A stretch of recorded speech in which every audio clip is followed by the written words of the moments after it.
The Galactic Council chamber floated in the void between stars, a massive station where hundreds of alien species gathered to maintain peace. For 10,000 years, the Council had prevented wars and settled disputes. Species of every shape and size filled the Great Hall.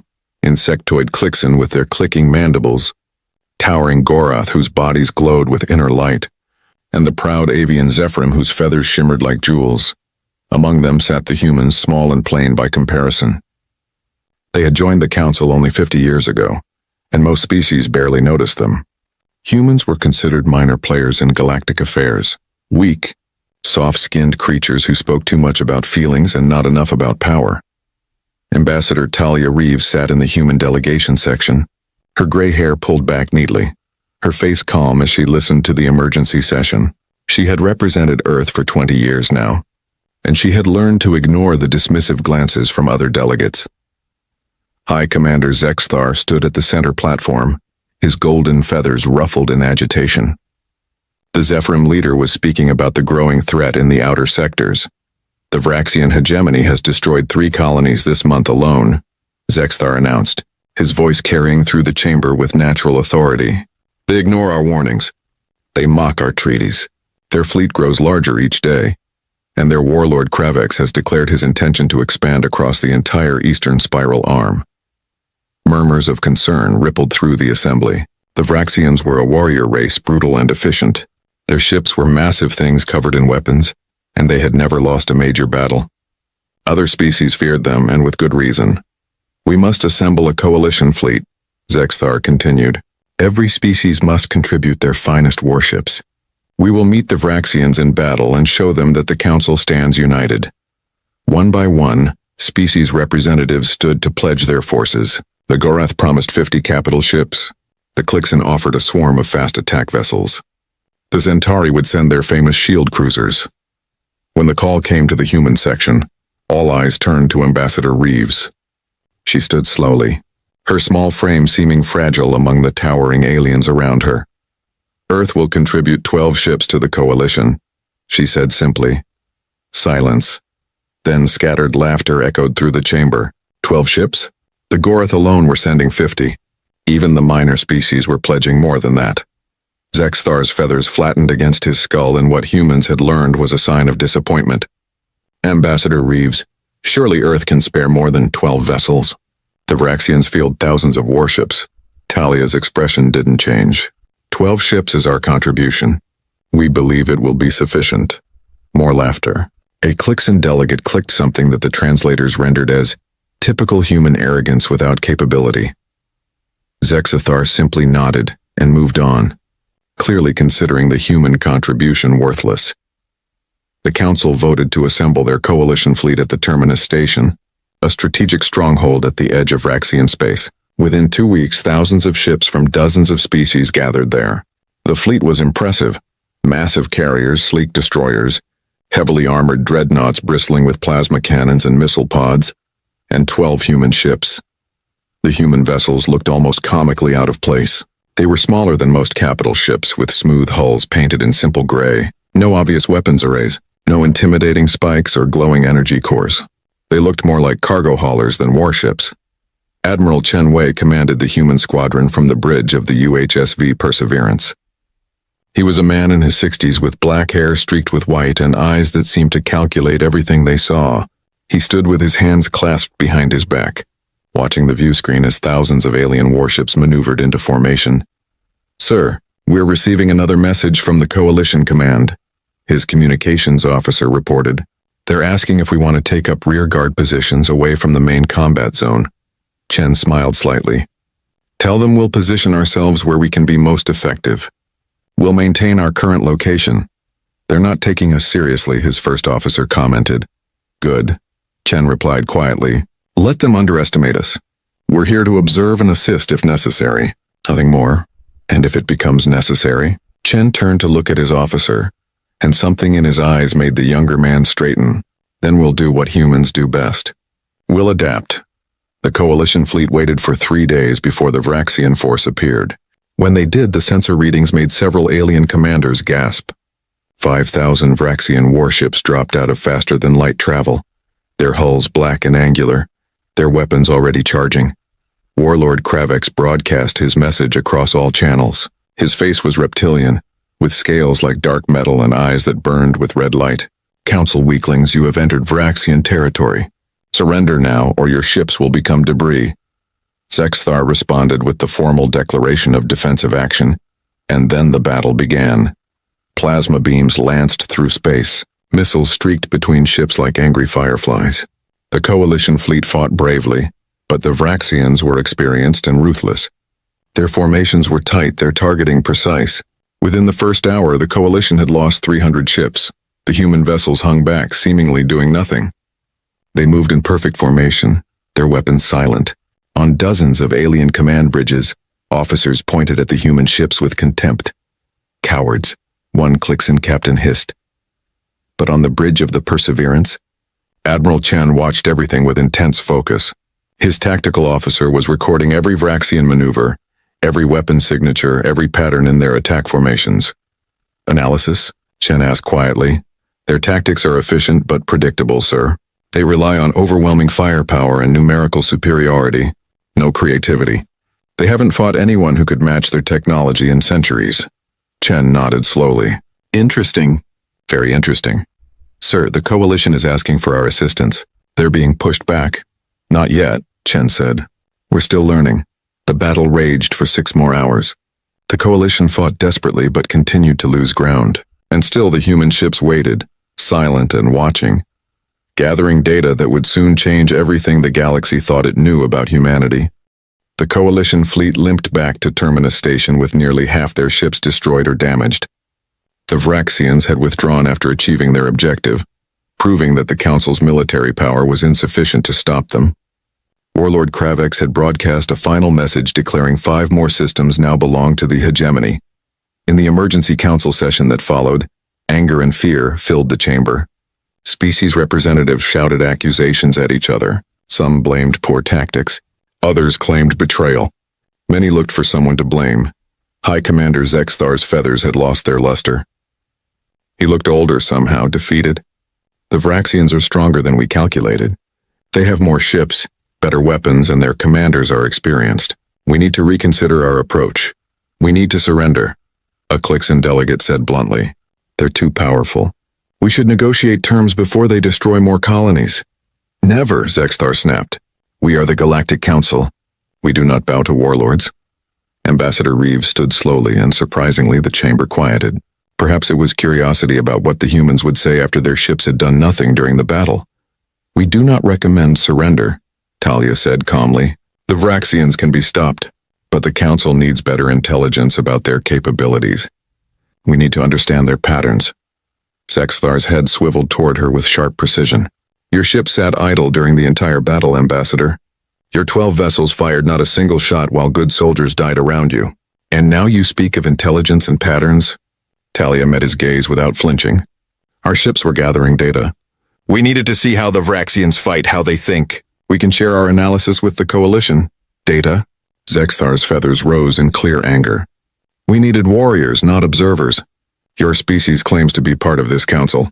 Yet you contribute nothing when called upon. Perhaps humans are simply cowards hiding behind diplomatic words. Several delegates murmured agreement. The human delegation sat quietly, their faces neutral. Only Ambassador Reeves showed any emotion, a flicker of sadness in her eyes. We are not cowards, Commander, she said softly. We simply prefer not to fight unless absolutely necessary. Then you are useless, Zexthar declared. The Council needs defenders, not philosophers. Talia sat down without another word. The session continued for hours, eventually deciding to assemble an even larger fleet. Every species would contribute more ships. The Coalition would meet the Vraxians again in 3 weeks at the Horizon sector, where a major trade hub served billions of civilians from neutral worlds. The humans pledged 12 ships again. This time nobody even laughed. They simply ignored the human contribution entirely. 3 weeks later, the situation grew desperate. The Vraxians had sent a massive force toward the Horizon hub, over 2,000 warships. Their intention was clear. They would conquer the hub and control the most important trade routes in the sector. Billions of civilians would fall under Vraxian rule. The Coalition assembled their new fleet, 6,000 ships from across the galaxy gathered to defend the hub. And floating among them, seemingly insignificant, were 12 human vessels. Admiral Chen stood on his bridge watching the preparations. His crew worked quietly, efficiently. They had been preparing for this moment for 50 years, though the galaxy didn't know it. "Sir, Coalition Command has assigned us to protect the evacuation corridors," his communications officer reported. "They want us to guard the civilian ships fleeing the hub." "Acceptable," Chen replied. "We'll position ourselves along the main evacuation route." "Tactical, what's our assessment?" His tactical officer pulled up the display. "The Vraxians will likely punch through the Coalition's left flank within the first 2 hours. Their strategy favors overwhelming a weak point, then rolling up the line. The Coalition knows this and has reinforced that sector. But the Vraxians will adapt.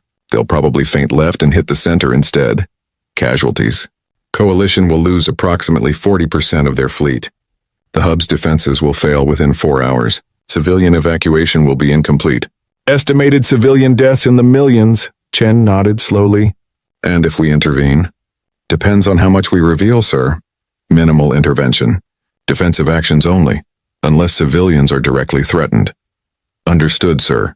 The battle began exactly as the human computers had predicted. The Vraxians hit hard and fast, their dark ships sweeping through space like a plague. The Coalition fought bravely, but they were outmatched. The Vraxian weapons cut through shields and armor with terrible efficiency. The human ships maintained their position along the evacuation route, watching as thousands of civilian vessels fled the hub. They moved in perfect formation, their sensors tracking every ship, every weapon, every movement in the massive battle unfolding around them. 2 hours into the fight, a group of Vraxian raiders broke through the Coalition lines, 50 ships racing toward the evacuation corridor where thousands of defenseless civilian vessels were desperately trying to escape. On the Perseverance's bridge, alarms began sounding. "Sir, Vraxian strike force approaching the civilian convoy. They're targeting the evacuation ships directly." Admiral Chen's expression hardened. "Rules of engagement, sir?" his first officer asked, though he already knew what was coming. "Those are civilians, non-combatants, children." Chen's voice was quiet but filled with steel. "Authorization code Chen Alpha 7. Rules of engagement Pattern Omega." His first officer straightened. "Pattern Omega confirmed, sir. All ships acknowledge." Across the human squadron, something changed. The ships that had seemed inactive for weeks suddenly moved with purpose. Their engines flared with power that sensor readings said shouldn't be possible. They accelerated at speeds that would crush any organic crew. But the humans inside were protected by technology the galaxy had never seen. The 12 human ships positioned themselves between the Vraxian raiders and the civilian convoy. For the first time since arriving in Council space, human weapons activated. What happened next made the entire galaxy fall silent.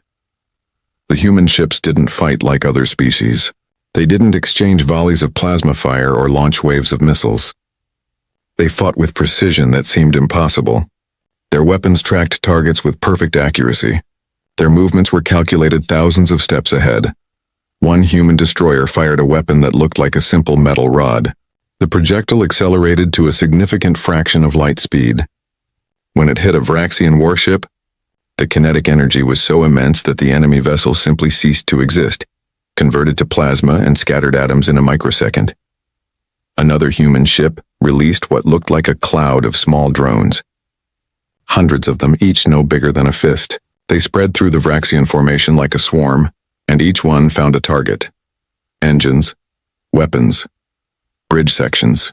The drones struck with surgical precision, disabling ships without destroying them entirely. A third human vessel fired something that made space itself seem to twist. The weapon hit a cluster of Vraxian ships and their hulls simply collapsed inward, crushed by forces that shouldn't exist in normal space. The engagement lasted 4 minutes and 17 seconds. When it ended, all 50 Vraxian raiders were destroyed or disabled. Not a single human ship had been scratched. Not one civilian vessel had been harmed. The entire battle paused. Coalition ships stopped firing. Vraxian commanders froze in confusion. Everyone stared at their sensors, trying to understand what they had just witnessed. On 1,000 different bridges across the battlefield, the same thought occurred simultaneously. What were those weapons? What were those ships? What were the humans? High Commander Zexthar's voice came across the command channel, shaking slightly. "Human vessels, what did you just do?" Admiral Chen's response was calm and measured. "We neutralized the immediate threat to non-combatants, Commander. The situation is contained. The civilians are safe. That's impossible. Those weapons, those maneuvers, how?" "We did what was necessary," Chen replied. "Nothing more." But everyone knew it was much more than that. The humans had just revealed that they were not weak. They were not helpless. They had been hiding something incredible, something terrifying. And the galaxy would never look at humanity the same way again. The battle for Horizon Hub ended in a coalition victory, but nobody celebrated. The Vraxians had retreated, confused and cautious after witnessing what the human ships had done. The coalition fleet had survived, though badly damaged. And everyone had questions about humanity. Intelligence reports flooded through Council networks within hours. Every species with advanced sensors had recorded the human intervention, and their scientists were analyzing the data with growing disbelief. The Gorath's top physicist submitted a report stating that human weapons violated at least 3 fundamental laws of physics as the galaxy understood them. The Klixan military analysts calculated that a single human destroyer had firepower equivalent to 200 standard warships. The Zentari engineers examined the scans of human hull materials and concluded they were constructed from alloys that shouldn't be able to exist in normal space. Most disturbing of all were the recordings of human ship movements. They had accelerated and maneuvered in ways that should have turned their crews into liquid. Yet the humans inside had suffered no ill effects. Their ships moved as if they could predict every enemy action before it happened. An emergency council session was called. This time attendance was mandatory. Every species representative was present, and all eyes fixed on the human delegation as they entered. Ambassador Reeves walked to her seat with the same calm demeanor she always displayed, but those who knew her well noticed the tension in her shoulders. She had known this day would come eventually. 50 years of carefully maintained secrecy was ending. High Commander Zexthar stood at the central platform, his feathers rigid. "Ambassador Reeves, the Council demands an explanation. Your ships displayed weapons technology far beyond anything we have ever encountered. Your vessels moved with impossible precision. Your combat effectiveness was—" He paused, searching for words. "Unprecedented." Talia stood slowly. "We defended civilians from attack, Commander. We did what any council member would do." "Do not deflect," Zexthar's voice rose sharply. "You have been hiding your true capabilities from this council for 50 years. You have deceived us. You have violated the trust upon which this body is founded." Murmurs of agreement echoed through the chamber. Many species felt betrayed. They had treated humans as minor partners, weak and insignificant. Now they realized humans had been watching them, judging them, all while possessing power that dwarfed their own. A Klixan delegate stood, mandibles clicking rapidly. "How many ships does Earth really have? How many weapons? What else are you hiding?" Talia took a slow breath. "We have always been honest about our intentions. We came to the Council seeking peaceful cooperation. We have never threatened anyone. We have never sought to impose our will on others." "You lied about your strength," Zexthar stated flatly. "We revealed only what was necessary," Talia corrected gently. "There is a difference. Semantics." A Gorath representative's body glowed with anger. "You watched us struggle against the Vraxians. You let good soldiers die while your ships sat idle, and all the time you could have ended the battle in minutes." Talia's expression finally showed pain. "Yes, we could have. But at what cost? If we had revealed our full capabilities immediately, what would have happened to the Council? How would you have reacted?" Silence fell over the chamber. They all knew the answer: fear, suspicion, possible conflict. The Council might have collapsed entirely. "We wanted to be your partners," Talia continued quietly. "Not your masters. Not your conquerors. We hoped that by participating as equals, by contributing what we could without dominating, we could build real trust. We wanted to belong." "You had no right to make that choice for us," Zexthar said. But his tone had softened slightly. Admiral Chen's voice suddenly came through the communication system, his hologram appearing beside Ambassador Reeves. The Council had not authorized his presence, but nobody moved to stop him. "Commander Zexthar, you said we let good soldiers die." Chen spoke calmly but firmly. "You're right, we did. And that weighs on every human commander who watched it happen. But consider what the alternative would have been. Fewer deaths, faster victories, Zexthar replied.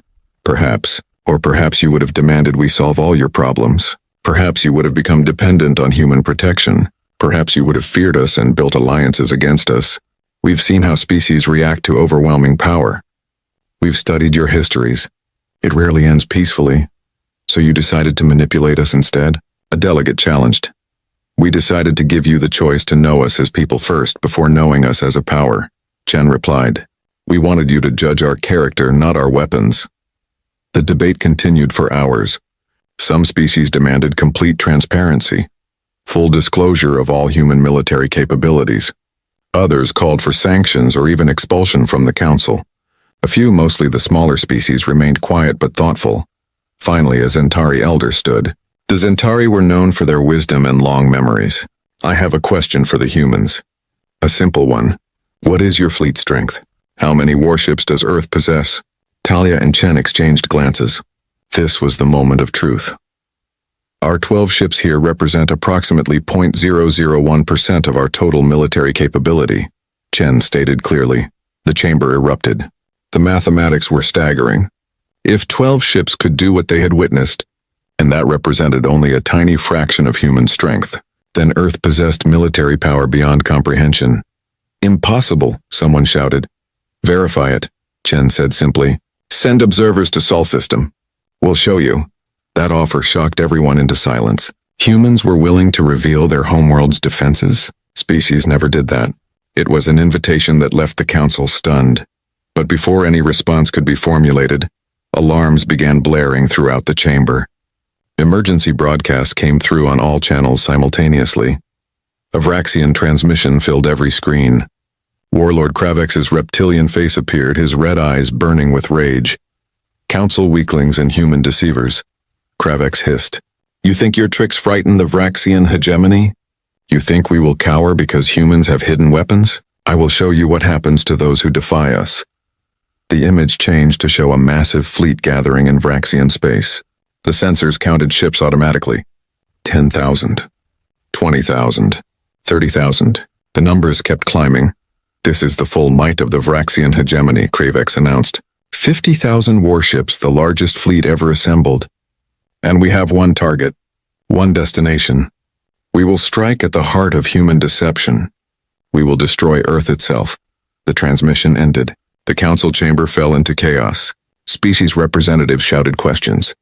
Military commanders demanded information. The panic was immediate and visceral, but in the human delegation section, Ambassador Reeves had gone very still. Her face was pale, and for the first time since joining the council, tears formed in her eyes. Admiral Chen's hologram flickered slightly. His expression showed deep sadness mixed with resignation. Ambassador. Zexthar turned to her, his anger forgotten in the face of this threat. We will help.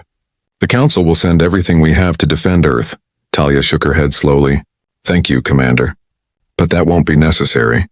If the Vraxians are truly bringing 50,000 ships to Sol system, she paused, her voice breaking slightly, then the galaxy is about to learn the real reason we wanted peace so desperately. What do you mean? Zexthar asked.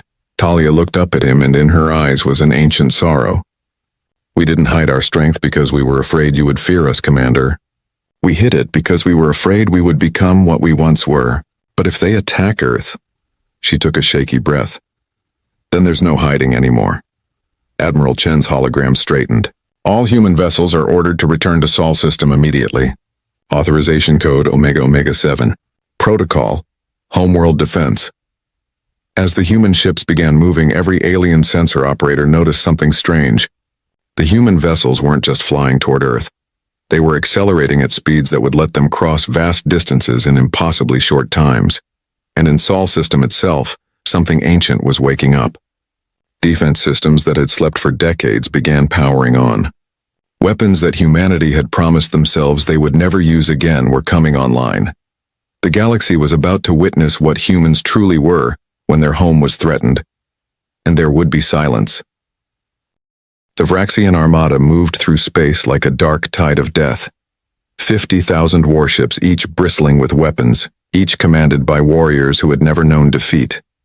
Warlord Kravex stood on the bridge of his flagship, a massive dreadnought, called the Inevitable, and watched the stars stream past. "How long until we reach the human homeworld?" he demanded. 12 hours, Warlord, his navigator responded. "Sol system will be within range by dawn cycle." Kravex's scaled lips pulled back in what might have been a smile. 50,000 ships. The humans showed their tricks at Horizon Hub, but tricks mean nothing against overwhelming force. We will crush their planet and take their technology. The hegemony will become unstoppable. His intelligence officer approached cautiously. "Warlord, our scouts report unusual readings from Sol system. The humans appear to be activating defense systems throughout their solar system. How many ships are they assembling?" "Less than 300 defending vessels, Warlord. But there are other energy signatures we cannot identify. Large installations on several planets and moons. The asteroid belt shows unusual power generation." Kravex laughed, a harsh sound. 300 ships against 50,000? They are fools. As for their installations, our weapons will reduce them to dust. No defense can stand against this fleet. Meanwhile, in Sol system, humanity prepared. Admiral Chen stood in the command center buried deep beneath Earth's surface. Around him, holographic displays showed every ship, every platform, every weapon system in humanity's most defended place. His officers worked quietly, their faces grim but determined. "Status?" Chen asked. "All orbital platforms online," his tactical officer reported. "Luna base reports full readiness. Mars defense wings are launching now. Asteroid belt installations are at 98% power. The outer system watchers confirm Vraxian fleet approaching on schedule. Civilian evacuation? Underground shelters are at capacity. All civilians are secured. Earth is locked down." Chen nodded slowly. On the main display, he could see the planet. Below, blue and green and beautiful, home to 10 billion souls. Humanity's birthplace. The world they had almost destroyed themselves fighting over, then rebuilt with determination that bordered on obsession. His communication officer turned to him. "Sir, Ambassador Reeves is requesting a channel." "Put her through." Talia's face appeared on a smaller screen. She was still at the council station, but behind her Chen could see hundreds of alien delegates gathered, all watching the feeds from Sol system. "Admiral, the council is watching," Talia said quietly. "Every species in the galaxy has their sensors pointed at Earth right now. Whatever happens here will define how they see humanity forever." "I know," Chen replied. "Are you still advocating for restraint, Ambassador?" Talia was silent for a moment. Then she shook her head, tears visible in her eyes. "No, not anymore. Kravex chose to attack our home. He chose to threaten our families. He made his decision. Now we make ours." "Understood. We'll try to minimize the destruction, but I'm not asking for mercy for them, Admiral. I'm asking that you show the galaxy who we really are. Not just our weapons. Show them our resolve. Show them why we wanted peace so badly." Chen understood. "We will. Chen out." The Vraxian fleet dropped out of faster-than-light travel at the edge of Sol system.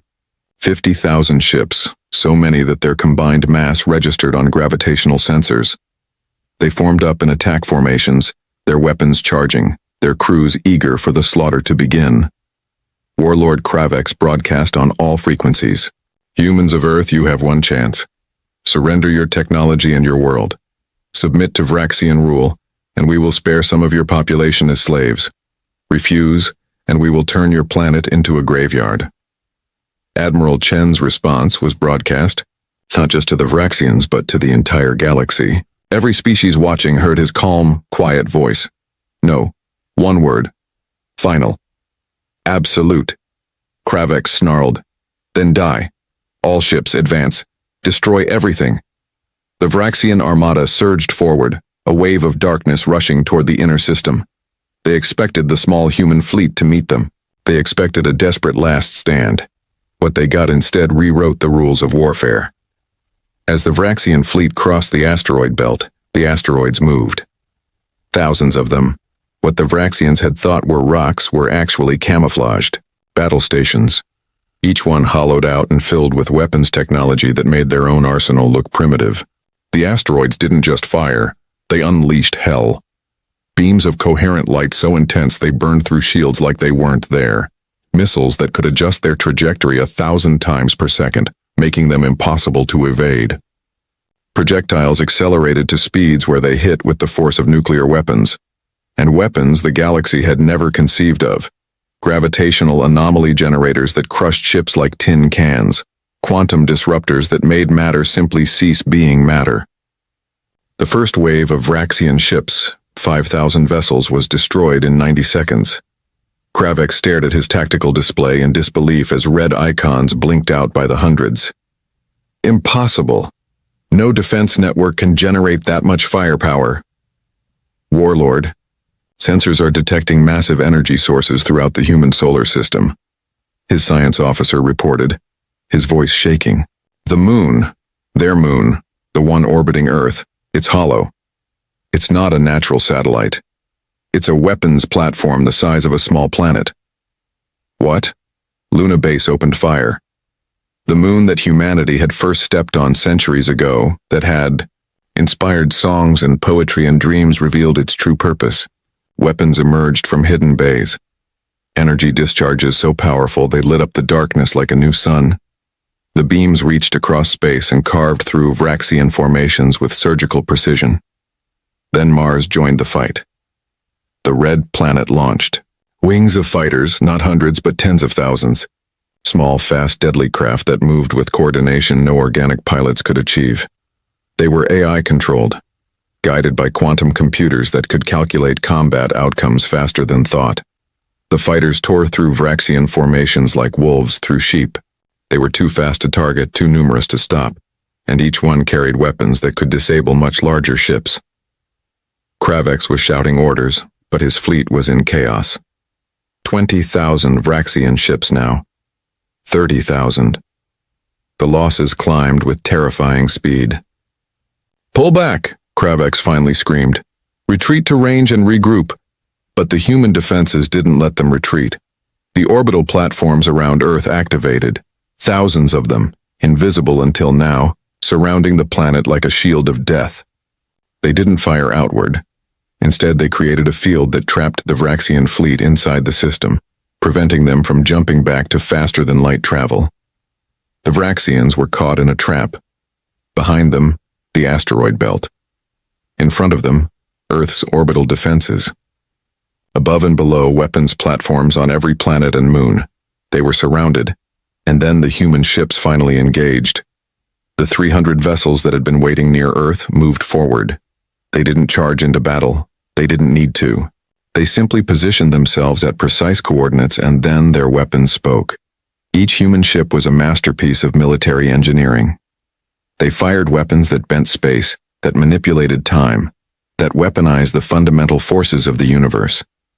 One ship released a device that created a miniature black hole, pulling in dozens of Vraxian vessels before evaporating harmlessly. Another fired something that caused enemy ships to phase partially out of normal space, making them unable to function. The battle, if it could even be called that, lasted 8 minutes from the moment the first shot was fired until the moment Warlord Kravex's flagship was reduced to molecular debris. When silence fell over Sol system, not a single Vraxian ship remained intact. 50,000 warships, the pride of the hegemony, had been completely destroyed. The casualty count on the human side was 0. Not one ship damaged, not one platform scratched, not a single weapon had reached Earth's atmosphere. Admiral Chen stood in his command center, surrounded by the quiet hum of machinery. His officers sat stunned, though they had known this outcome was inevitable. They had trained for it. They had prepared for decades. But knowing what would happen and witnessing it were different things. "Casualties?" Chen asked quietly. "Enemy forces completely destroyed, sir. No survivors detected. Human casualties 0. Chen closed his eyes briefly. 50,000 living beings gone in 8 minutes. It didn't matter that they had come to destroy Earth. It didn't matter that they had given humanity no choice. The weight of those deaths would stay with him forever. "Open a channel to the Council," he ordered. Throughout the galaxy, On every station and every ship, on every homeworld of every species, beings watched their displays in absolute silence. They had witnessed something that would be recorded in every history book, studied by every military academy, and whispered about in every corner of galactic space. Humanity had revealed its true face, and the galaxy would never be the same. The emergency council session began in complete silence. Every species representative sat motionless, still processing what they had witnessed. The recordings of the battle at Sol System played on displays throughout the chamber, but nobody needed to watch them again. The images were burned into their minds. 50,000 ships. 8 minutes. Total annihilation. High Commander Zexthar stood at the central platform, his golden feathers dull and flat. He looked at the human delegation for a long moment before speaking. Ambassador Reeves. His voice was quiet, almost broken. The council requests that you explain what we have seen. Talia Reeves stood slowly. She looked older somehow, as if the weight of 50 years of secrecy had suddenly crashed down on her shoulders, but her voice was steady when she spoke. What you saw was Earth's home defense system. It represents centuries of human engineering, born from our darkest period when we nearly destroyed ourselves. We built it after our final global war, when we realized that unity and overwhelming defensive capability were the only way to ensure our survival. She paused, gathering her thoughts. Around her, the chamber remained silent as death. Earth has automated factories on every rocky planet in our system and on 17 major moons. We have manufacturing capabilities that can produce a warship every 6 hours. We have weapons development programs that have been running continuously for 300 years. We have artificial intelligence systems that can calculate tactical scenarios millions of times faster than organic minds. Why? A Clixon delegate's voice was barely a whisper. Why build all this? Because we nearly killed ourselves, Talia replied simply. Humans spent thousands of years fighting each other. We had global wars that killed hundreds of millions. We created weapons that could destroy our entire planet. Nuclear, biological, digital. We pushed ourselves to the edge of extinction multiple times. She walked to the center of the chamber, and for once no one objected to a minor species taking the primary position. 200 years ago, we were on the brink. Our planet was poisoned. Our climate was collapsing. Our nations were preparing for a final war that would have ended human civilization. But we stopped. At the last possible moment, we chose to survive instead of destroy. We unified. We rebuilt. And we made ourselves a promise. Admiral Chen's hologram appeared beside her. We promised that we would never be that vulnerable again. Never be that weak. Never let our home be threatened by anyone, including ourselves. So we built defenses that would make attacking Earth completely pointless. We created weapons so powerful that no rational enemy would even try. And then we realized something else, Talia continued. Having that much power was dangerous. Not to others, but to ourselves. We had built the means to conquer the galaxy, and history taught us that when civilizations have power, they eventually use it. So we made a second promise. And what promise? Zexthar asked. That we would never use our power for conquest. That we would seek peace first, always. That we would hide our strength so others wouldn't fear us, so we could be partners instead of overlords. Talia's voice grew thick with emotion. We joined the council because we wanted to prove to ourselves that we could be more than warriors. We wanted to be part of something better. A Gorath representative's body glowed with confusion. But you watched us struggle. You let the Vraxians attack colonies, destroy ships, kill civilians. You could have stopped them at any time. Yes, Talia admitted, and the pain in her voice was clear. And that decision torments every human who made it. But we were terrified of what revealing our power would do. We've studied galactic history. We've seen what happens when one species becomes too dominant. Either everyone unites against them or everyone becomes dependent on them. Both outcomes destroy the balance that makes the council work. So you manipulated us, someone accused.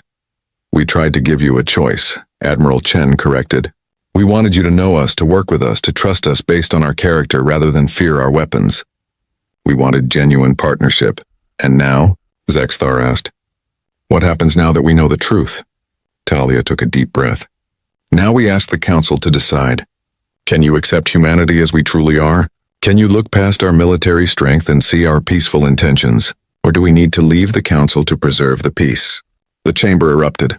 Some delegates demanded humanity be expelled immediately. Others argued that Earth's power made them too valuable to lose. A few spoke about how humanity had, in fact, shown restraint even when attacked. The debate raged for hours. Finally, the Zentari elder stood. His species was among the oldest in the galaxy, and when he spoke, others listened. "I have been alive for 200 of your standard years," he said slowly. "I have seen species rise and fall. I have watched wars consume entire sectors. I have witnessed what happens when military power and ambition combine." He turned to look directly at the human delegation. What I saw at Sol System was not ambition. It was protection. The humans did not chase the Vraxians. They did not pursue and destroy their homeworld. They defended their planet and stopped. He paused, letting that sink in. The Vraxians came to conquer. The humans came to survive. There is a profound difference. And in 50 years of council membership, humanity has never once used their power to threaten or coerce. They have been patient partners even when we treated them poorly. Zexthar stepped forward. His feathers had regained some of their color. The Zentari speak wisdom. I was angry. I felt betrayed. But I must acknowledge this truth. Humans have had the power to dominate the council from the beginning, yet they chose not to. They sought our respect, not our submission. He turned to face Ambassador Reeves directly. "Humans, I misjudged you. I called you cowards and deceivers. But I see now that hiding power requires greater strength than displaying it. Your restraint is more impressive than your weapons." Other delegates began to stand one by one as the truth settled over them. Humanity could have been conquerors. Instead, they had been guests. They could have demanded obedience. Instead, they had asked for friendship. The vote came hours later. By an overwhelming majority, the council chose to keep humanity as members, but more than that, they created a new designation. Humanity would be recognized as the council's protector, not rulers, not overlords, but defenders who would intervene only when threats emerged that the council could not handle alone. Humans agreed, on one condition. They would share defensive technology gradually, helping other species improve their own capabilities rather than creating dependence on human protection. It would be a slow process taking decades, but it would ensure that the council remained a partnership of equals. 6 months later, the galaxy had adapted to its new reality. Human ships now openly patrolled border regions, their presence preventing conflicts before they started. The Vraxian hegemony had collapsed after losing their entire fleet, and their former territories were transitioning to council oversight. Species that had once dismissed Earth now sent delegations to Sol System, seeking trade agreements and military cooperation. Admiral Chen stood on the observation deck of the Perseverance, watching Earth slowly rotate below. Beside him stood a young officer fresh from the academy. "Sir," the young woman said hesitantly, "may I ask a question?" "Of course." "Do you think they'll ever really trust us? After everything?" Chen smiled slightly. "Trust isn't given in a moment, Lieutenant. It's built over time through consistent actions. We showed them our weapons, yes, but now we need to show them our character. Every day, every interaction, every choice we make to help rather than dominate. That could take decades, centuries more likely, but it's worth it. Because the alternative is fear, and fear breeds resentment. Resentment breeds conflict. We didn't build those defenses around Earth to conquer the galaxy. We built them so we could live in peace without constantly watching our backs." The young officer nodded thoughtfully. "The other species, they're starting to call us the Silent Guardians." "I've heard," Chen replied. "It's not a bad name, though I prefer to think of us as partners who happen to be heavily armed." The lieutenant laughed softly. Then she grew serious again. "Sir, intelligence reports that there are other threats out there. Beyond the galaxy. Things that might make the Vraxians look like children playing with toys."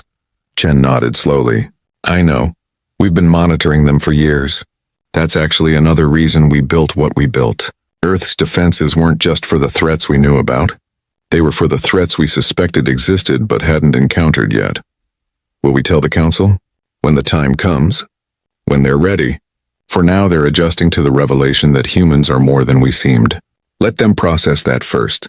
Then we can discuss what else is out there in the darkness." On the Council station, Ambassador Reeves met with High Commander Zexthar privately. The Zephyr commander had requested the meeting, and Talia was curious about what he wanted to discuss. "Ambassador," Zexthar began, his feathers arranged in a pattern that indicated respect among his people. I wanted to apologize personally. I was wrong about your species. I let my pride and my assumptions blind me to what humans were truly offering. No apology necessary, Commander. You reacted as anyone would have. We did deceive you in a way. For good reasons, Zexathar countered. I've been thinking about what you said. About wanting partnership over dominance. About choosing peace even when you had the power to do otherwise. He paused. My species has a saying, the strongest warrior is the one who never draws their blade. I always thought it was philosophical nonsense. But humans live that principle. Talia smiled sadly. We learned it the hard way, Commander. We drew our blades too many times, killed too many of our own people, destroyed too much of our world. We don't want to be warriors anymore. We want to be builders, explorers, friends. We just keep weapons around in case someone forces us to remember what we were. The galaxy is grateful you remember, Zexthar said. Because frankly, after seeing what you did to the Vraxians, I don't think anyone will ever threaten the Council again. You've created peace through deterrence. That was the goal, Talia agreed, though I wish it hadn't required such a demonstration. They stood together in comfortable silence for a moment, watching the stars through the viewport. Ambassador, Zexthar said finally, there are rumors. Intelligence from the deep space monitoring stations. There may be threats beyond our galaxy. Things that don't communicate, don't negotiate. Things that simply consume. We know, Talia said quietly. We've known for a while. That's part of why we built what we built. Earth's defenses aren't just for galactic threats, Commander. They're for anything that might threaten life itself. Zexthar's feathers ruffled in surprise. You've been protecting us from things we don't even know exist? Someone has to stand watch, Talia replied simply. And humans, well, we're good at that. We've been watching the darkness for a long time, making sure nothing creeps out of it while you sleep. Far beyond the galaxy, in the empty spaces between stars where light takes millions of years to travel, something ancient detected the energy discharge from Sol system. It analyzed the data with intelligence that predated civilizations. It calculated threat assessment and potential resistance. The entity had been moving toward this galaxy for eons, consuming others along the way, but now it paused. The energy signatures it detected suggested weapons and defensive capabilities far beyond what it usually encountered. The calculation was simple. This galaxy might be more trouble than it was worth. There were easier targets elsewhere in the universe. Silently, without anyone in the galaxy even knowing it had been there, the threat turned away and sought elsewhere for prey. In his office on Earth, Admiral Chen received the automated alert from the Deep Space Monitoring Network. An unknown entity had approached, scanned the galaxy, and departed. He read the report carefully, then filed it away. Humanity's defenses had just won a battle without firing a single shot. The galaxy slept peacefully, never knowing how close danger had come. And in the darkness, human ships continued their silent patrol, watching and waiting, hoping they would never need to reveal just how much more they were still hiding. The silence spoke louder than any threat could. And the galaxy, for the first time in its long history, knew true peace. Because humanity had proven that the greatest strength wasn't in weapons or fleets or devastating power. It was in the wisdom to never use them unless absolutely necessary, and the courage to carry that burden alone. Jack Miller was hunting in the forests of Montana when the blue light appeared. One moment he was tracking deer prints in the soft earth, and the next he was surrounded by a strange glow that lifted him off the ground. His rifle fell from his hands as his body froze in place. He couldn't move, couldn't scream, couldn't do anything but watch as the trees below him grew smaller and the sky opened up to reveal the stars. That was the last thing Jack remembered before waking up with a pounding headache in a cold metal room. What the hell? He mumbled, sitting up slowly on what seemed to be a metal bench attached to the wall. The room was small, about 10 feet by 10 feet, with smooth metal walls that glowed with a faint blue light. There were no windows, and the only door had no handle on his side. Jack rubbed his temples, trying to make sense of what had happened. He was a former Army Ranger with 5 years of experience in survival training, and another 8 years as a zoologist studying predator behavior in the wild. Nothing in his training had prepared him for this. He checked himself over. He still wore his hunting clothes, sturdy boots, cargo pants, and a flannel shirt. but his hunting knife and the small emergency kit he kept in his pocket were gone. Whoever had taken him had been thorough. A soft hiss made Jack look up. A section of the wall slid open, revealing what could only be described as an alien. The creature stood about 7 feet tall, with pale blue skin that seemed to shimmer in the light. It had 4 arms, a narrow head with large black eyes, and no visible mouth. It wore what looked like armor made of a material Jack couldn't identify. "Human specimen," the alien said, though Jack heard the words in his head rather than with his ears. "You are now property of the Craxian Research Collective. You will participate in our studies. Resistance is not advised." Jack stood up slowly, keeping his eyes on the alien. "Where am I? Why am I here?" The alien tilted its head. "You are aboard the research vessel Quartet. You are here to help us determine the apex predator of the galaxy." Before Jack could ask more questions, 2 more aliens appeared behind the first one. They carried what looked like weapons, long, thin rods that glowed with the same blue light as the walls. "Follow," the first alien commanded. Jack considered his options. He could try to fight, but he was outnumbered and unarmed. Better to play along and look for an opportunity to escape later. He nodded and stepped forward. The aliens led him through a series of corridors, each one filled with more strange sights. They passed rooms with transparent walls containing creatures Jack had never seen before. Some looked almost like Earth animals, while others were completely alien. Many of the creatures paced in their cells, while others lay still, watching, with intelligent eyes. Finally, they arrived at a large room filled with screens and control panels. In the center was a circular platform surrounded by what looked like medical equipment. "Stand there," the alien ordered, pointing to the platform. Jack hesitated, then stepped onto it. Immediately, a field of blue light surrounded him, lifting him slightly off the ground. "Scanning human specimen," a voice announced. Jack felt a tingling sensation across his skin. As the scan continued, Jack observed his surroundings carefully. There were at least a dozen Craxians in the room, all focused on their tasks. On the largest screen, he could see what looked like a profile of himself with text in an alien language scrolling beside it. "Scan complete," the voice announced. "Human species. Classification: omnivore with predator tendencies. Physical attributes: below average compared to Class 3 predator species. Intelligence: higher than average. Threat level: minimal." The blue field disappeared, and Jack's feet touched the platform again. The first Craxian approached him. "Interesting. Your species has managed to become the dominant life form on your planet despite your physical limitations. However, you will not fare well in our experiments." "What experiments?"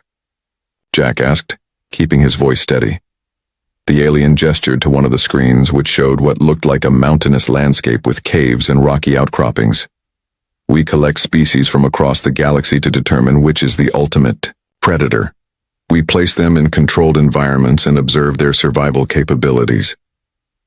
Another screen lit up, showing a massive reptilian creature with leathery wings and armored scales. It looked remarkably like the dragons from Earth mythology, except it was clearly real and alive, breathing what appeared to be fire onto a rock, melting it instantly. "The Draconis," the Craxian explained. "They are one of our most successful predator species. Their homeworld has high gravity, making them extremely strong and durable. Their breath can reach temperatures of over 3,000 degrees. They are territorial and aggressive." Jack felt a chill run down his spine. "And you're planning to put me in with them?" "Correct. Previous tests with your species showed poor results. Humans were eliminated quickly by most predator species. However, we have not tested your intelligence variable extensively. You will provide valuable data." Jack struggled to keep his face neutral. These aliens were planning to throw him into a death match with space dragons for their scientific curiosity. He needed to buy time. "When does this happen?" he asked. "Preparation takes 3 cycles," the Craxian replied. "You will be provided with basic sustenance and allowed to rest. Then the trial begins." 3 cycles. Jack had no idea how long that was, but it gave him some time to plan. The Craxians led him to another cell, larger than the first one. It contained a bed-like platform, a strange fixture that seemed to be a toilet, and a shelf with what looked like food bars and a container of water. "Rest, human," the lead Craxian said. "Your final data will be collected soon." After they left, Jack examined the cell carefully. The door had no obvious weak points. The walls were solid metal. The ceiling was at least 12 feet high with no visible vents or openings. He was well and truly trapped. Jack sat on the bed and considered his situation. He was about to be thrown into an arena with dragon-like aliens that could breathe fire and had evolved on a high-gravity world. The Craxians clearly expected him to die quickly, but they had made a critical mistake. They had dismissed humans as weak, focusing only on physical attributes. They didn't understand what really made humans the apex predators of Earth. Not strength or speed, but intelligence, adaptability, and persistence. Jack smiled grimly. If he was going into the dragon pit, he wasn't going in unprepared. He had 3 cycles to observe his captors, learn their routines, and gather whatever information or resources he could. The Craxians thought they were studying him, but he would study them right back, and when the time came, he would show them exactly why humans had dominated Earth despite their physical limitations. The real test was about to begin, and Jack had no intention of being just another failed experiment. 3 cycles turned out to be roughly 3 Earth days. During that time, Jack studied everything he could about his captors. The Craxians were creatures of habit, bringing food at the same intervals and conducting scans at regular times. Jack noticed they never touched anything with their bare hands, always using tools or wearing protective gloves. Germaphobes, Jack muttered to himself. Interesting weakness. On the 3rd day, the door to his cell slid open. 6 Craxians stood outside, all wearing their armor and carrying the glowing rod weapons. "It is time for your trial, human," the Hugh leader said in that strange telepathic voice. "You will be transported to the testing environment." Jack was led to a large chamber where they made him strip and shower in a strange mist that tingled against his skin. Afterward, they provided him with a simple outfit, a gray jumpsuit made of a tough material, and boots that fit surprisingly well. "These will protect you from environmental conditions," a Craxian explained. "Not from the Draconis." Jack was then guided onto a platform similar to the scanning area. A blue light surrounded him and he felt a strange sensation, as if his body was being pulled apart and put back together. When the light faded, he found himself standing in an open field. The sky above was a strange orange color, with 2 small suns visible near the horizon. In the distance, he could see mountains with smoke rising from several peaks. The air was hot and smelled of sulfur. A voice seemed to come from everywhere and nowhere. "Human specimen trial begins now. Environment is a modified replica of Draconis home territory. Survival supplies are located at designated markers. Draconis. Specimens will be released in 1 hour. Your performance will be monitored." Jack looked around and spotted a small blue light blinking about half a mile away. That must be one of the supply markers. He started jogging toward it immediately, knowing time was precious. As he ran, he studied his surroundings. The ground was rocky and uneven, with patches of tough-looking vegetation scattered about. In the distance, he could see what looked like a forest of tall red plants that resembled a cross between trees and giant ferns. Jack reached the supply marker, which turned out to be a small metal container. Inside, he found a knife with a strange blade that seemed to glow faintly, a container that was presumably for water, some food bars similar to those in his cell, and a small device that projected a map of the immediate area when he pressed a button. "Better than nothing," Jack mumbled, pocketing the items. He studied the map carefully. It showed his current position, as well as several water sources and cave systems. There were no signs of the Draconis yet, but Jack knew they would appear soon. He needed shelter and a defensive position. According to the map, there was a small cave system about 2 miles away, near one of the water sources. It was his best option. Jack set off at a steady pace, pausing occasionally to gather materials. He found some of the tough vegetation could be pulled apart into strong fibers. He collected as much as he could carry. He reached the cave system with about 15 minutes to spare, according to his estimation. The entrance was small, big enough for him to enter comfortably, but potentially restrictive for a large predator. Inside, the cave opened up into a network of tunnels and chambers. Jack chose a chamber near the back that had a small opening in the ceiling, allowing fresh air and a bit of light. Using the knife and vegetation fibers, Jack quickly fashioned a series of simple trip alarms near the cave entrance. They wouldn't stop a determined predator, but they would give him warning. Just as he finished, he heard a distant roar that made his blood run cold. The Draconis had been released. Jack settled into his hiding spot and waited. Hours passed. He heard occasional roars and strange cries in the distance, but nothing approached his cave. As darkness fell, the temperature dropped dramatically. Jack was grateful for the jumpsuit, which seemed to regulate his body temperature. He allowed himself a few hours of light sleep, waking frequently to check his surroundings. Dawn came with a distant rumble. Jack cautiously made his way to the cave entrance and peered out. In the early morning light, he saw his first Draconis. The creature was massive, at least 30 feet long from nose to tail. Its body was covered in dark scales that seemed to shift color with the light, ranging from deep red to almost black. It had powerful limbs ending in wicked claws, and great leathery wings were folded against its sides. Its head was dominated by a mouthful of teeth and burning orange eyes. The Draconis was drinking from the water source near the cave. Jack watched its behavior carefully, noting how it scanned its surroundings before lowering its head to drink. This wasn't a mindless beast. It was a sophisticated predator with intelligence. Jack stayed absolutely still until the creature finished drinking and moved away, heading toward the mountains in the distance. Over the next few days, Jack established a pattern. He would move during the early morning and late evening when the Draconis seemed less active. He found another supply marker and added to his resources. He mapped the territory and identified the territories of at least 3 different Draconis. The Craxians occasionally made their presence known through announcements. Human survival has exceeded expectations. Continuing observation.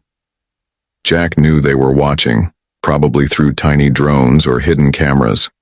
He was careful not to show his full capabilities. Let them think he was just lucky. On the 7th day, Jack's luck ran out. As he was returning to his cave from a water run, a shadow passed overhead. He looked up to see a Draconis circling above him, smaller than the first one he had seen but still massive. It had spotted him. Jack ran for the cave, but he knew he wouldn't make it in time. The Draconis dove, letting out a terrifying screech. Jack changed direction at the last second, diving behind a large boulder as a blast of superheated plasma hit where he had been standing, melting the rock almost instantly. The Draconis landed with a ground-shaking thump, its wings creating a dust storm as they folded. It stalked toward Jack's hiding place, making a sound that was almost like laughter. Jack gripped his knife and prepared for the fight of his life. The Craxians had thrown him in with dragons, expecting him to die. But he wasn't dead yet, and if there was one thing humans were good at, it was surprising those who underestimated them. As the Draconis rounded the boulder, Jack faced his first real test of survival. The Draconis towered over Jack, its orange eyes fixed on him. Its mouth opened, revealing rows of teeth that gleamed in the sunlight. Jack could see the glow of heat building in its throat. Jack had only seconds to act. He grabbed a handful of loose dirt and threw it directly into the creature's eyes. The Draconis reared back, shaking its massive head in surprise and anger. It wasn't hurt, but the distraction gave Jack the moment he needed. He darted between the creature's legs, slashing at the softer scales on its underbelly with his knife as he passed. The blade left a shallow cut, and the Draconis roared in pain and rage. Jack sprinted toward a narrow gap between 2 large boulders, a space he had noted earlier as a potential escape route. It was too small for the Draconis to follow, but just wide enough for him to squeeze through. The Draconis recovered quickly and sent a blast of plasma after him. Jack felt the heat singe the back of his jumpsuit as he dove into the gap between the rocks. The plasma hit the stones above him, melting them partially and sending molten drops raining down. One landed on Jack's arm, and he bit back a scream as it burned through the jumpsuit and into his skin. The Draconus circled the boulders, searching for a way to reach its prey. It clawed at the rocks, but couldn't break through or move them. After several minutes of frustrated attempts, it reared back and let out another roar before taking to the sky. Jack remained hidden, nursing his burned arm and catching his breath. That had been too close. He had survived the first direct encounter, but just barely. He couldn't keep running forever. "I need to change my strategy," he whispered to himself. Jack waited until he was sure the Draconus was gone before emerging from his hiding place. His original cave was likely compromised now that the predator had seen him in the area. He needed to find new shelter. Using the map device, he located another cave system several miles away. It would be a dangerous journey across open ground, but he had no choice. As Jack traveled, he noticed something strange. The land showed signs of intelligent modification. Certain rock formations were too regular, some plant groupings too perfect. The Craxians hadn't just dropped him into a natural environment. They had designed this place specifically for their experiments. They're testing more than just survival, Jack realized. They're testing problem-solving. By nightfall, Jack reached the new cave system. This one was larger than his previous shelter, with numerous chambers and tunnels. As he explored deeper, he discovered something unexpected: scratch marks and impressions in the dirt that suggested the caves were used by the Draconis. He almost turned to leave when he heard a sound from deeper in the cave, a pained growl, followed by a whimper. Against his better judgment, Jack moved carefully toward the sound. In a large chamber illuminated by strange glowing fungi, he found a young Draconus, smaller than the one that had attacked him, perhaps only 15 feet long. It was lying on its side with a deep wound visible on its left flank. The wound was oozing a thick, dark fluid that Jack assumed was blood. The young Draconus saw him and tried to rise, hissing weakly and attempting to summon flame. But only a small puff of smoke emerged from its mouth, and it collapsed back to the ground, clearly exhausted and in pain. Jack stood very still, considering his options. He could leave the injured predator and find another shelter. That would be the safest choice. But his years studying animal behavior told him this was a unique opportunity. If the creature was young enough, injured enough, and hungry enough, there might be another way. "I must be out of my mind," Jack muttered as he slowly reached into his pocket and pulled out one of his food bars. From a safe distance, he broke off a piece and tossed it toward the injured Draconus. The creature eyed the offering suspiciously, then sniffed it. After a moment's hesitation, it quickly gobbled up the food. Jack repeated this several times, each time tossing the food a little closer to himself. The Draconus watched him warily but accepted each offering. "That's it," Jack said softly. "I'm not your enemy." After the food was gone, Jack very slowly approached the injured creature, talking in a low, calm voice the entire time. The Draconus growled but didn't try to attack. Up close, Jack could see that its wound was severe, a deep gash that might have come from a fight with another, larger Draconus. Jack remembered the first aid supplies he had found at the second marker. He had some antiseptic cloths and a tube of what seemed to be a medical gel. "This is going to hurt," Jack warned, though he knew the creature couldn't understand his words. "But it might save your life." Keeping his movements slow and deliberate, Jack cleaned the wound with the antiseptic cloth. The Draconus hissed and its body tensed, but it didn't attack. Then Jack applied the gel, which seemed to provide immediate relief. The young dragon relaxed slightly as the gel began to work. Jack backed away, giving the creature space. He set down his water container with some water in it. The Draconus eyed it, then lapped at the water eagerly. "I'll call you Ember," Jack said, "since your fire's not working so well right now." That night, Jack slept in an adjacent chamber, keeping one ear open for any sounds of threat, either from Ember or from outside predators. He woke several times to check on the injured dragon, who slept fitfully but seemed slightly stronger by morning.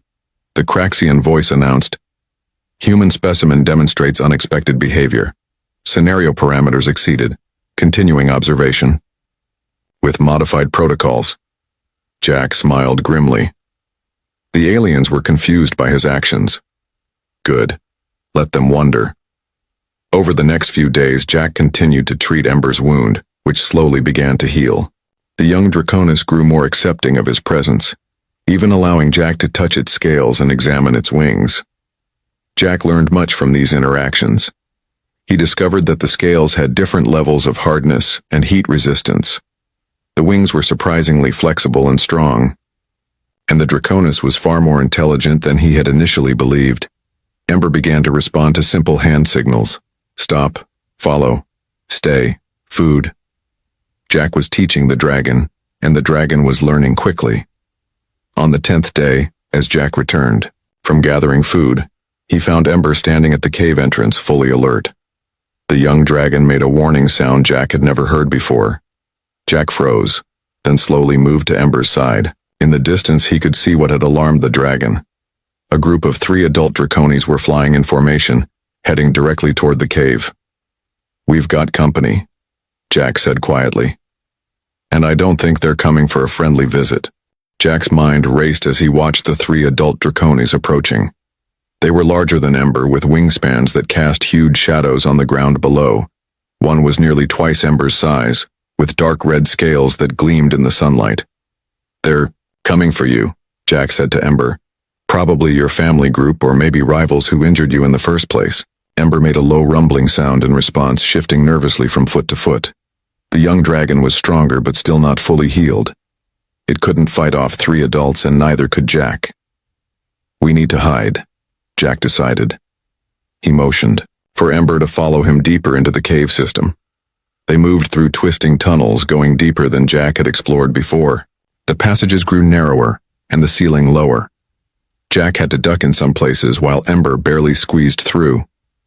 Behind them, they heard the thunderous landing of the adult Draconis outside the cave entrance, followed by roars that echoed through the tunnels. They were searching for Ember.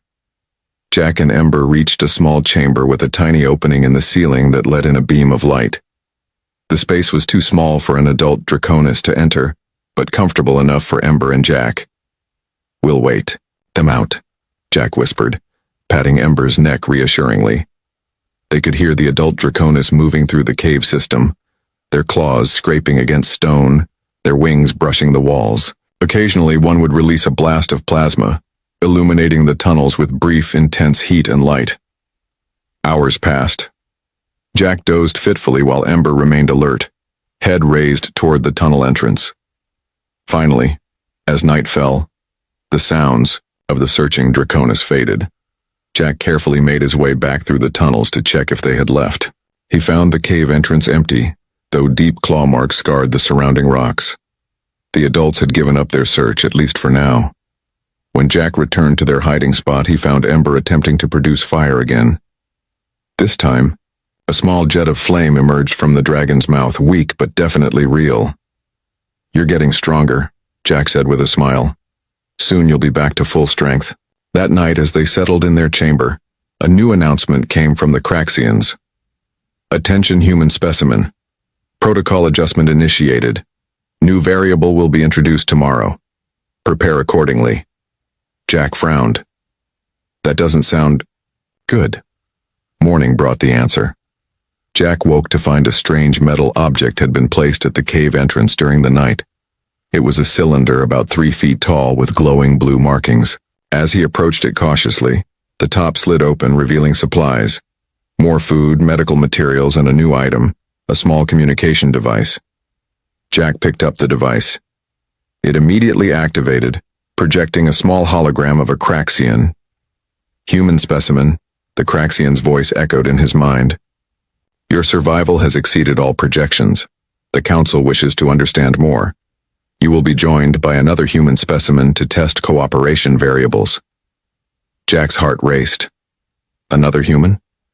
After weeks alone with only Ember for company, the thought of seeing another person was both exciting and concerning.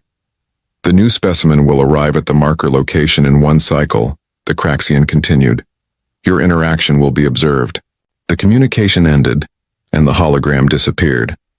Jack gathered the supplies and returned to Ember, who was now able to move around the cave more easily. The dragon watched curiously as Jack laid out the new materials. "We're getting a visitor," Jack told Ember. "Another human. I need to teach you not to eat them." Jack spent the day preparing. He created a series of hand signals to help control Ember if the dragon became aggressive toward the newcomer. He also gathered extra food and water. The next morning, Jack left Ember in the cave with strict instructions to stay hidden. He made his way to the marker location, a small clearing about a mile from the cave. There he waited, scanning the orange sky for any sign of the Craxian's transportation beam. After an hour of waiting, the familiar blue light appeared. It expanded into a glowing sphere that pulsed briefly before depositing a human figure and vanishing. The newcomer was a woman with short brown hair, wearing the same type of gray jumpsuit as Jack. She looked around wildly before spotting him. "Are you real?" she asked, her voice hoarse. "Or is this another Craxian trick?" "I'm real," Jack assured her, approaching slowly with his hands visible. "My name is Jack Miller. I've been here for about 2 weeks." "Lisa Clark," she replied, still looking wary. "Geologist and linguist. I was studying rock formations in Arizona when they took me. Been on their ship for days. They kept scanning my brain while showing me pictures of strange creatures." Jack nodded. "They're experimenting on us, testing how humans survive against something they call the Draconis." Lisa's eyes widened. "Dragons? They showed me images of those. Said I was going to help with interspecies communication assessment." "That's why they brought you here," Jack realized. "You're a linguist. They've seen me interacting with one of the dragons, a young one I call Ember. They must want to know if we can actually communicate with them." Lisa looked skeptical. "You've tamed a dragon?" "Not tamed," Jack corrected. "We have an understanding. Ember was injured, I helped. Now we help each other." Before Lisa could respond, a shadow passed overhead. Jack looked up to see a Draconis circling above. Not one of the 3 from yesterday, but a new one. Its scales were a brilliant blue-green that shimmered in the light. "Don't run," Jack warned Lisa, who had tensed to flee. "Running triggers their hunting instinct. Stay still and follow my lead." The blue-green Draconis landed about 50 yards away. It was smaller than the others Jack had seen, but still massive compared to a human. It watched them with intelligent eyes, head tilted in a curiously bird-like manner. "It's studying us," Lisa whispered. "Just like we're studying it." Jack nodded. "The Craxians underestimated both species. They think we're just lab animals, but we're more than that." The Draconis took a step closer, then another.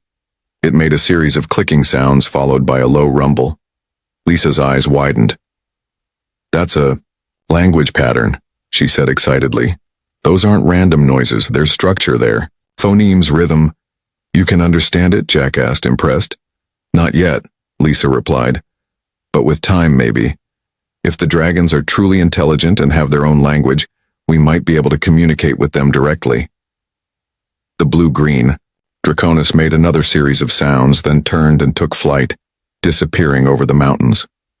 "That was strange," Jack said. "It didn't try to attack at all." "It was assessing us," Lisa suggested. "Just like the Craxians are."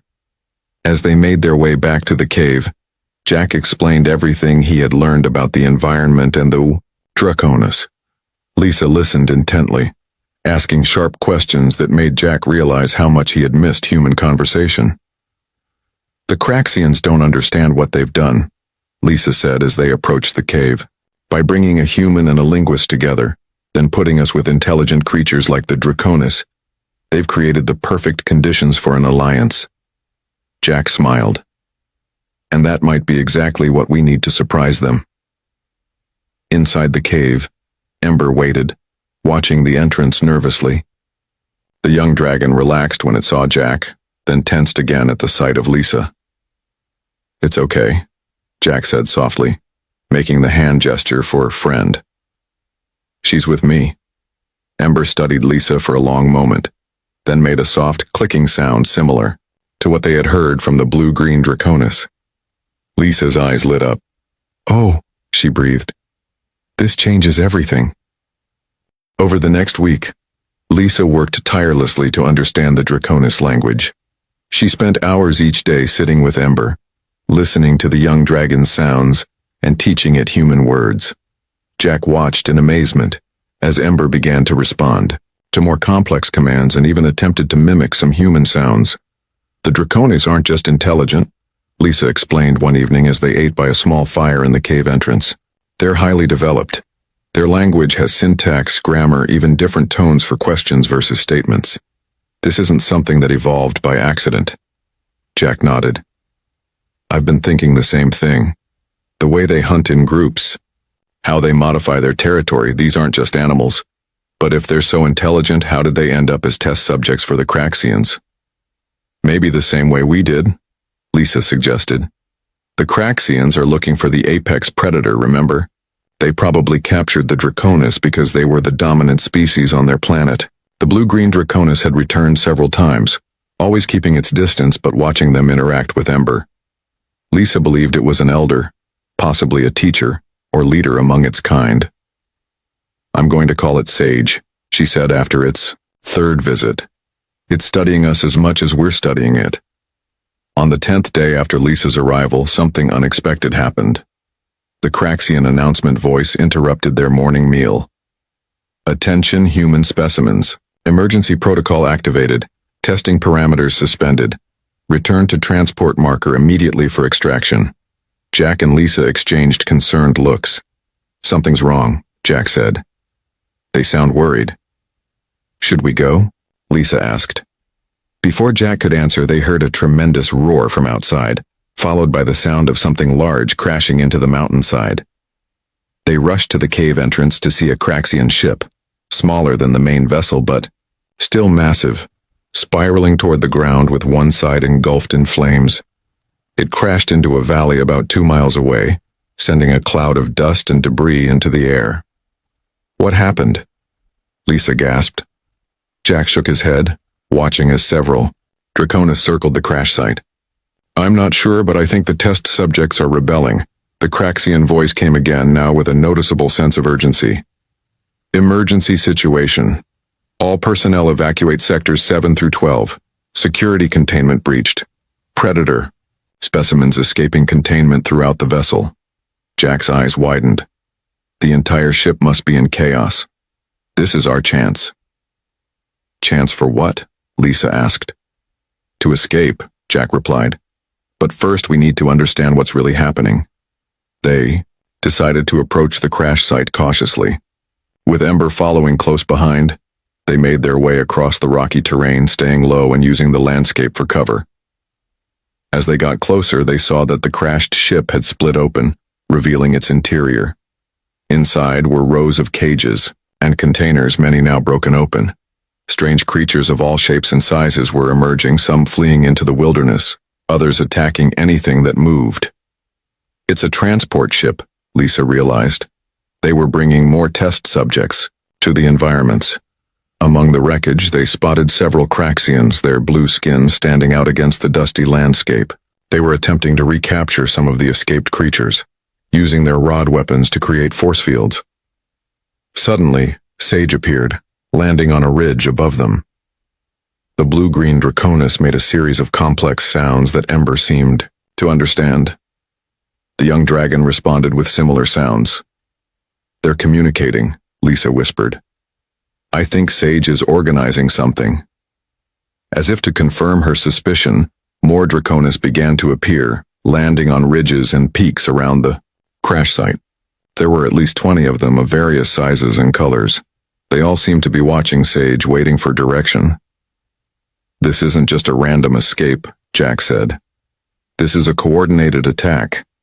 One of the Craxians spotted them and pointed. Another raised its weapon, aiming at Jack and Lisa. Before it could fire, Ember moved in front of them protectively and released a jet of flame that was much stronger than before. The fire didn't reach the Craxian but served as a clear warning. The standoff was interrupted by a massive explosion from the direction of the mountains. They turned to see a huge section of the landscape suddenly shimmer and disappear, revealing a massive metal structure underneath. Part of the actual Craxian ship. The environment is fake, Lisa gasped. We're still on the main ship. The whole landscape is just a contained habitat. Sage let out a powerful roar, and all the Draconis responded in kind. As one, they took to the air and flew toward the newly exposed section of the ship. The Craxians at the crash site began to retreat, clearly outnumbered. They're fighting back, Jack said with growing excitement. All the test subjects are rebelling. Lisa grabbed his arm.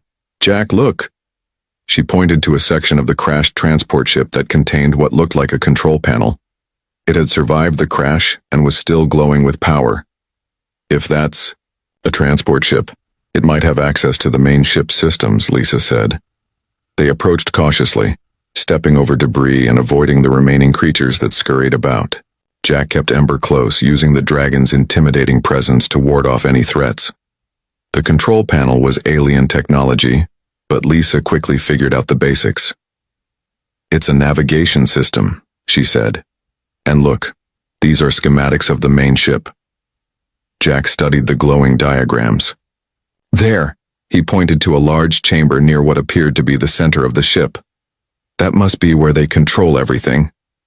And here, Lisa added, indicating a section full of small compartments. These look like escape pods. A new announcement blared, this time in what sounded like the Draconis language. A series of roars and clicks. Ember responded immediately, becoming agitated and looking toward the breached section of the habitat. I think the Draconis are coordinating their attack, Jack said. We need to help them. Lisa nodded. We need to get to the control center. If we can access their main systems, we might be able to free all the test subjects and find a way home.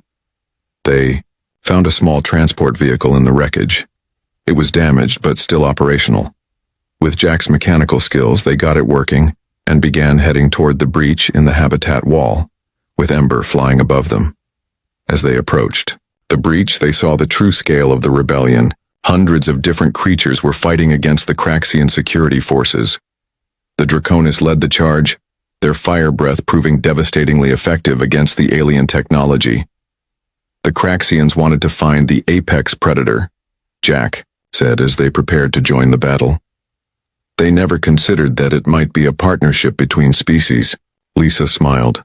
Intelligence, adaptability, and cooperation, the true strengths of an apex species. With Ember by their side and dozens of freed test subjects following their lead, Jack and Lisa headed toward the heart of the Craxian ship. The Oro aliens had locked a human in with dragons, never expecting that together they would become the ultimate predator. The real test was just beginning.